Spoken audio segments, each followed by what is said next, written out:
Before you watch the footage that shook the internet, before you hear the theories, the alarms, or the silence, there is a moment.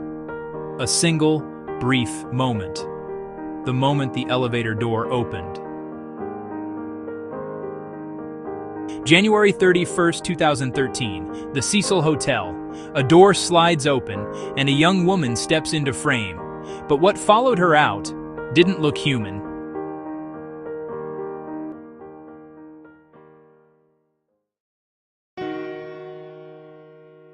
Her name was Elisa Lam, 21 years old, a Canadian college student with a soft voice, a restless mind, and a habit of writing her fears before speaking them.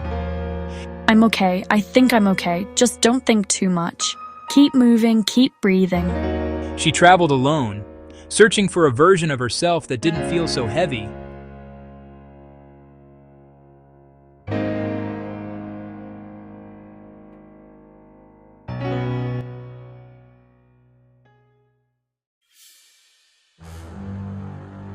The Cecil Hotel is more than a building. It's a vessel, a place that absorbs stories and holds on to the ones no one wants to hear.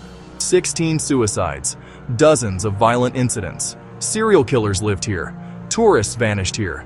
It's not a hotel. It's a collection of unfinished endings. And why is it so cold? Why does it feel like someone else is breathing in this room?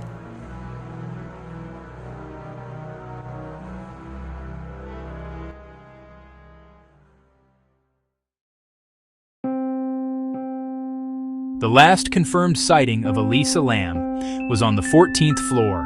10:59 p.m. She walked into the elevator, pressed multiple buttons. Then, everything went wrong. Why isn't it closing? Why won't it close? Someone's there. I hear them.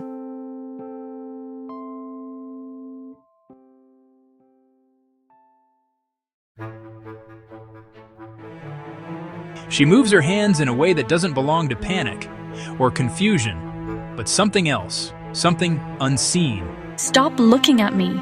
Stop. Who's out there? Why are you hiding? Her arms extend, retract, fingers twist, like she's trying to feel something in the air. This is consistent with someone perceiving a threat that is not visible to others.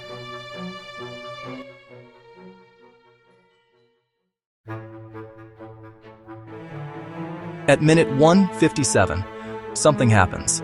A cut. 1 second of footage disappears. 1 second? But in criminal investigations, 1 second is everything. The timing shift is deliberate.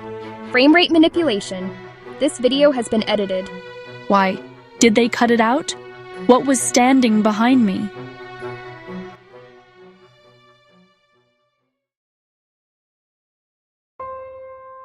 After that night, Elisa vanished. No cameras caught her leaving. No witnesses, no sounds, nothing. Is someone following me? I hear him behind me. If she didn't leave, then she was still inside.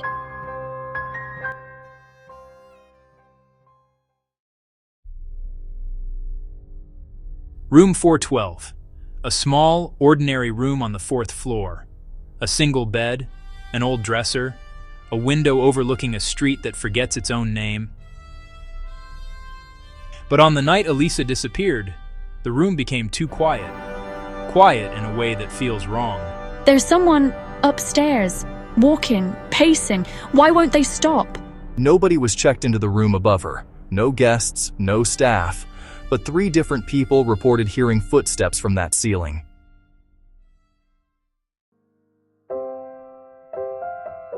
Hours before she vanished, Elisa approached the front desk, and she asked something unusual.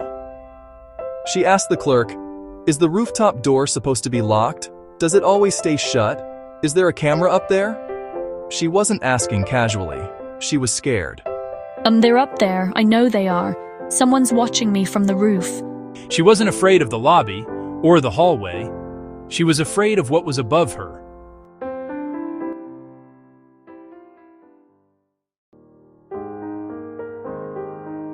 Midnight, the elevator in the Cecil moved, without anyone inside. No weight sensors were triggered, no registered calls from any floor. But the elevator lights moved anyway. Floor after floor after floor. An elevator that moves without input is either malfunctioning or responding to an override. The door opened again, and someone must have pushed it.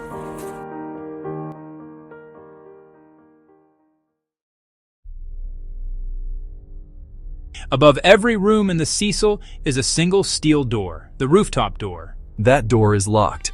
It has an alarm. Anyone who opens it triggers a hotel-wide alert. On the night Elisa disappeared, that door did not record a single alarm. There's wind. There's a voice on the other side of that door.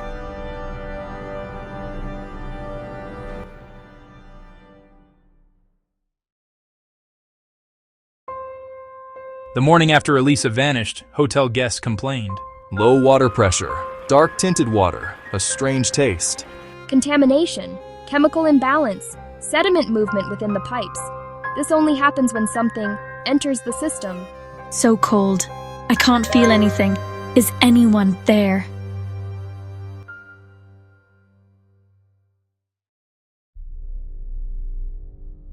A maintenance worker went to the roof. He expected a routine fix. He found something else. He noticed one tank lid. Tank number 4 was slightly open. That lid weighs 33 pounds. It does not open by accident. Someone's here. I hear them. I'm not alone.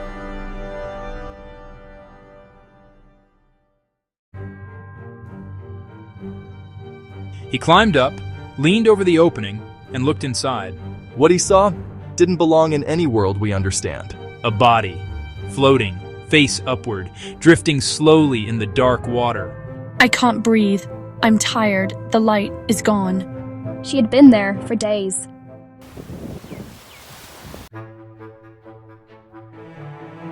The moment the worker found her, the entire atmosphere of the hotel shifted. Voices stopped, feet froze, and for a brief, terrible instant, the world felt hollow. The call came in at 10:25 a.m. Possible body in water tank number 4. Those words don't leave you. Cold. Everything is cold. Is anyone still here? The decomposition level suggested she had been submerged for multiple days.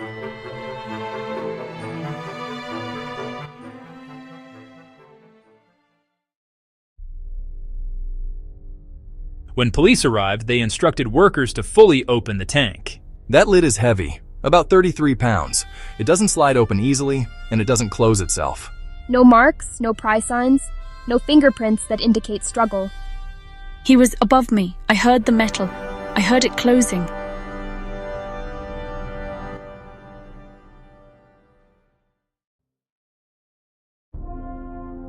When they pulled her from the water, the scene was silent. Even the wind felt muted. No bruises on the arms, no scratches on her fingers, no torn skin, no signs of someone trying to climb out. Water in the lungs, present, but minimal. Not enough for a typical drowning. I'm tired. I can't hold. I'm sinking.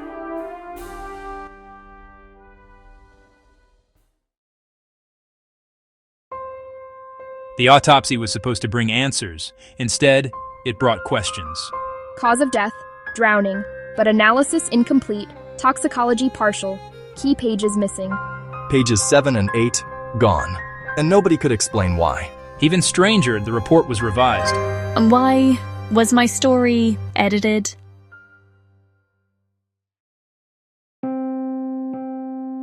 Investigators checked the rooftop alarm. That alarm never sounded.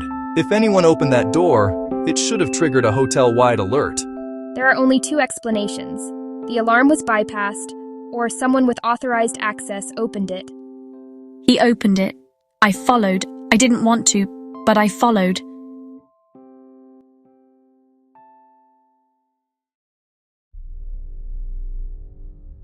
There were 4 tanks on the roof, 4 tall steel giants sitting on concrete blocks. To reach the top of tank number 4, you'd need a ladder, but that tank had none.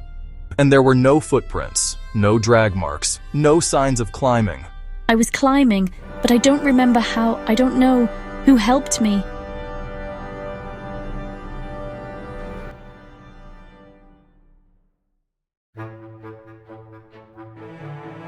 The final piece that didn't make sense was the elevator footage. Missing seconds, slowed segments, parts sped up, frames entirely gone. This isn't a malfunction. This is manipulation. Deliberate. He was there and outside and in the dark, but they erased him.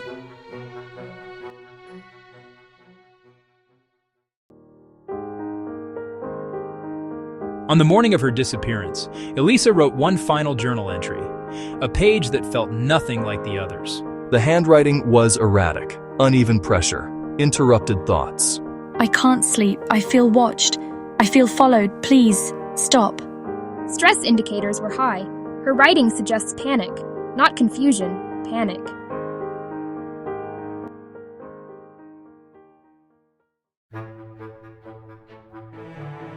Millions watched the elevator footage.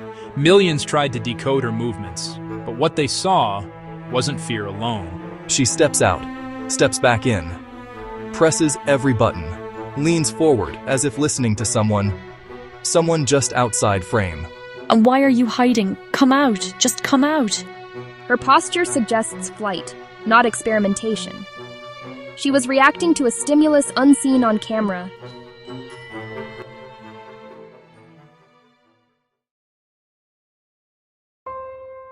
Experts reviewed the video frame by frame and found something. A distortion, a shadow too tall, standing too still, appearing only in a single frame. Artifacts don't create structured shadows. This shadow had form and direction.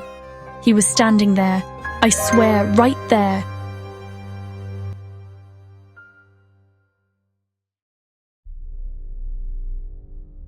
There was only one path to the roof, and Elisa didn't have the means to open it. Emergency exit, locked, alarm protected. Only staff keys disable it. Her fingerprints were not on the door handle, nor on the alarm box. It opened. I didn't touch it, but it opened.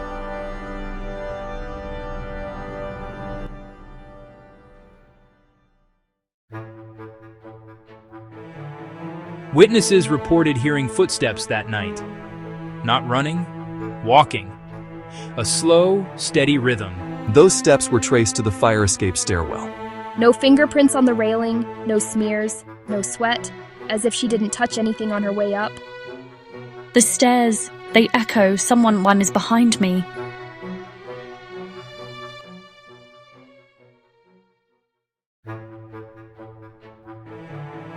The rooftop of the Cecil is not a peaceful place. It howls, it bites, it feels alive. The wind that night was strong, strong enough to push, strong enough to pull.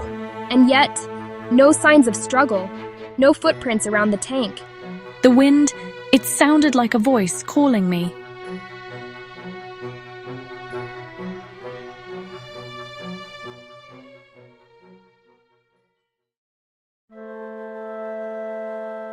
On the rooftop, Elisa stood before the water tank, a towering steel cylinder, silent, waiting.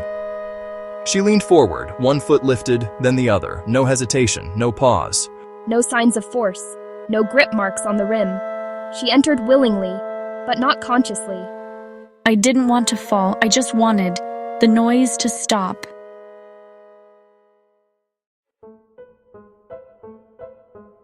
Inside the tank, there was no ladder, no foothold, only cold water and silence. She couldn't climb out. She couldn't scream loud enough. No one could hear her. Her body temperature dropped. Disorientation increased. Hallucinations intensified. This is classic sensory collapse. I can't feel my hands. Why isn't anyone coming? And then, there was stillness. Time of death, estimated between midnight and early morning. No struggle, no screams, just the quiet end of a girl who was never supposed to be there. Please, don't leave me alone.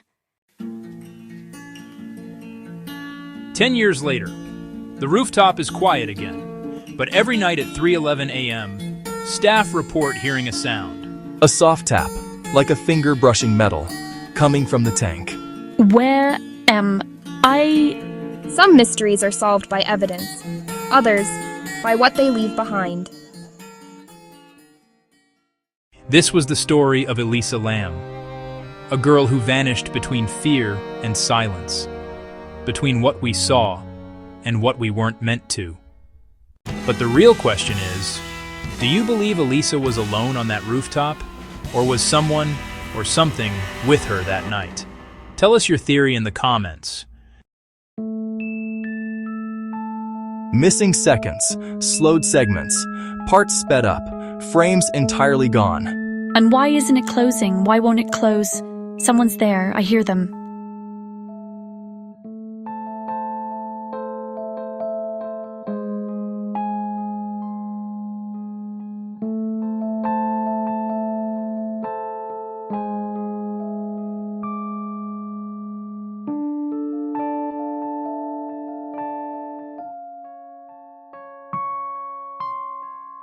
He noticed one tank lid, tank number 4, was slightly open. The final piece that didn't make sense was the elevator footage, and then there was stillness.